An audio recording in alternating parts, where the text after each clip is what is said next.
Hi, this is Congressman Tom Cole from the 4th District of Oklahoma. This is another one of our weekly chats. It's been an eventful week, both in and outside of Congress.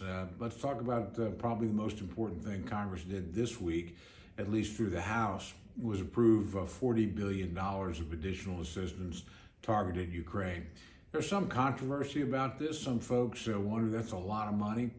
You need to break it down a little bit. A good chunk of that money, almost $9 billion of it, is actually simply to replenish our own stocks of particular weapons that we've given away. Another 3 or 4 billion of it is to pay for American troops that were deployed into Europe from bases inside the United States to strengthen the eastern flank of NATO.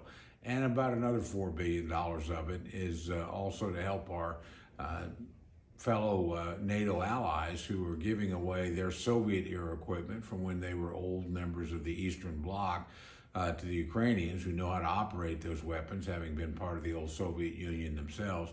And then, honestly, in the long term, they'll become good customers for the United States because they'll be buying our weapons instead of purchasing updated Russian weapons. So there's a lot of moving parts to this. And then there's a portion of this that is also humanitarian. Remember, humanitarian aid. Remember that a great many people in Ukraine have been displaced from their homes inside the country. Millions more, of course, have had to flee into Poland. Our own allies are kicking in on that. The Poles themselves have absorbed over 3 million refugees from Ukraine to date. And again, they're literally living in Poland. Most of those people want to go back to the Ukraine. They're not trying to get to the United States. They're not trying to stay in Europe. They want to go home. They're just in a situation right now where they can't go home given how dangerous the war is, how destructive it is of their homes. And of course, many of them are from areas that are now occupied by Russian troops. So this is an important fight for us to win and for the Ukrainians to win. Obviously for them, it's a life and death struggle, whether they survive as an independent country. I think we can conclude they probably will. They've given as good as they've gotten and then some.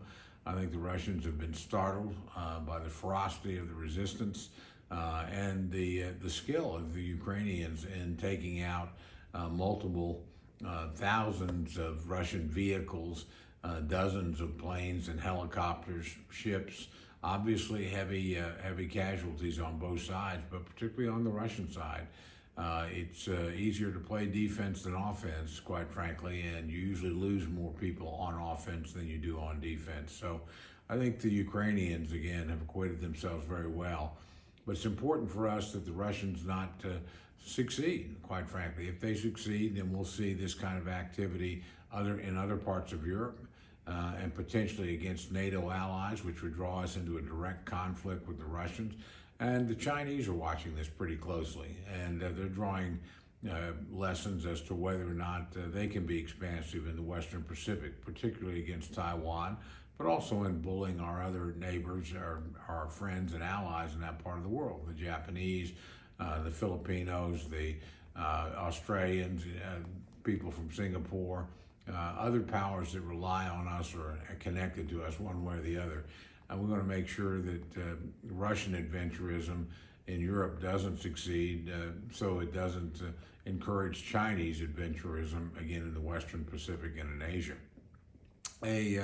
Another sad thing this week, of course, was the record increase, yet again, in gasoline prices. And this is something we're seeing a lot of. There's just all sorts of problems with spiraling prices. The producer price index, which is the cost that people that actually manufacture products pay, was up 11% year over year. Those prices eventually get passed on to consumers. And again, there's no mystery here. Everybody knows that at the pump, the grocery store, any place they go to purchase goods, things are more expensive than they were a few months ago. When President Biden came into office, inflation was running at 1.4%. Now it's running at 8.3%.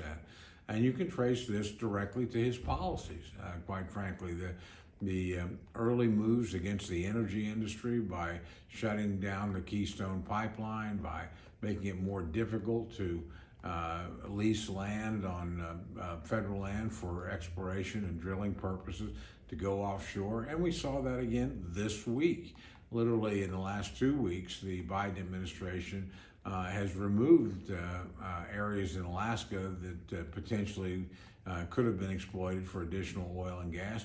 They've done the same offshore, and so we'll probably have no new drilling all year offshore. That always has to be federal. It's the federal government that controls the waterway. So if you don't get the permitting process, then things get difficult. And every literally day, certain wells are shut down because they're no longer productive. You have to constantly be in the business of exploring and developing energy. And again, this administration has made that more difficult. We normally think of it in terms of lands, but it's also a question about regulation. Do you approve pipelines? Do you allow areas to be exploited? It's not enough just to drill the oil and gas. You've got to be able to move it out of there into the marketplace. And again, this has been an administration that's been very hostile to the development of fossil fuel infrastructure. That simply can't be allowed to continue. Americans can't afford it. Look, I'm all for making things cleaner. I'm proud of Oklahoma, which is the #2 wind power state. We're willing to move away from fossil fuel when and as we can, but the reality is 70 to 80% of all energy in the United States comes from fossil fuel, and carbon-based energy. So to think we're going to get away from this in a matter of weeks, months, or even a few years is just ridiculous. Yes, let's work on making it cleaner and more efficient, but certainly let's not drive the prices up so we make life difficult for every single American. And let's not heap criticism on an industry that, quite frankly, brings America, even with these recent price increases, the cheapest gasoline and natural gas prices in the advanced world. Believe me, just go to Europe if you want to see what expensive energy really is and how dangerous it is to have become dependent. We see Russia right now threatening to cut off gas and oil to European countries for the crime of actually helping the Ukrainians defend themselves. It's outrageous, but it's also a reminder we should never let ourselves get energy dependent again. We got out of that situation in the last administration. Unfortunately, this administration is making us dependent once more. That has to be stopped, and frankly, I hope we can convince the powers that be that to do that. We've also had a great deal of work in Congress on just the normal process of governing. This last week, it's been noticeable, certainly to me, how many hearings I've been in. I've been in 3 hearings of the Defense Appropriations Subcommittee, another 2 of Labor, Health and Human Services, and Education. And that's going on in other committees that I don't serve on. So we're being pretty active, at least in trying to get bills written and prepared and moved along so that the normal funding of government can happen in the fall. There's also legislation, which I'm not directly involved in, on the chip crisis and on competition with China. There's something called a conference committee that actually began working this week to try and produce major legislation that we hope we'll see later this summer. I hope it gets better in conference. The original bill coming out of the House was pretty bad. I don't think any Republicans voted for it, partly because it wasn't about competing with China. A lot of it was climate change, other regulatory things. The Senate bill appears to be better, more focused, but again, we'll wait and see what the final product is before we make any decisions. With that, let me just tell you, Congress is active, and I hope your family's doing safe and well. We'll look forward to communicating to you again next week.